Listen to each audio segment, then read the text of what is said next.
ইয়া জাল জালালি ওয়াল ইকরাম, এই দোয়াটি 111 বার পড়ে পানিতে ফু দিবেন।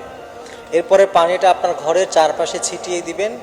এতে অনেকগুলো উপকার পাবেন। এর মধ্যে 1 নম্বর হচ্ছে, যাদের বাসা বাড়িতে জিন থাকে কিংবা জাদুটোনা করা হয়েছে, ব্ল্যাক ম্যাজিক করা হয়েছে, তাদের বাসাটা হেফাজত থাকবে। এবং যদি নাও করা হয়, আপনি যদি ইয়া জাল জালালি ওয়াল ইকরাম এটা 111 বার পড়ে পানিতে ফু দিয়ে ঘরে নিয়মিত ছিটা দেন, দেখবেন আপনার ওই বাসাটা দুষ্ট জিন থেকে হেফাজত থাকবে, বিভিন্ন রকমের বালা মুসিবত থেকে হেফাজত থাকবে। অনেক সময় অনেকে আমাদেরকে বলে, হুজুর এত কিছু করছে, মুসিবত যাচ্ছে না, একটার পর একটা মুসিবত, একটার পর একটা বালা মুসিবত আসছে, একটার পর একটা অশান্তি আসছে।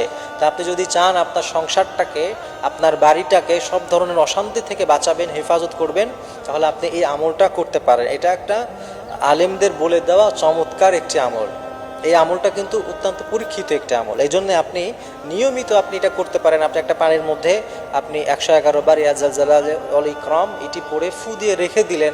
আপনার যখন যখন মনে হয় বা সময় পান, অথবা প্রতিদিন অন্তত একবার আপনি পানিটা একটু ঘরে ছিটিয়ে রাখলেন আশেপাশে, দেখবেন দুষ্টু জিন থেকে, শয়তান থেকে আল্লাহ তাআলা হেফাজত করবেন। অনেক রকমের বালা মুসিবত থেকে আল্লাহ তাআলা আপনাকে হেফাজত করবেন। এবং বিশেষ করে যাদের বাসায় ব্ল্যাক ম্যাজিক করা হয়, তাদের বাসাটা অনেক বেশি নিরাপদ থাকবে এবং আপনি অত্যন্ত শান্তি পাবেন আপনি এই কাজটা করলে।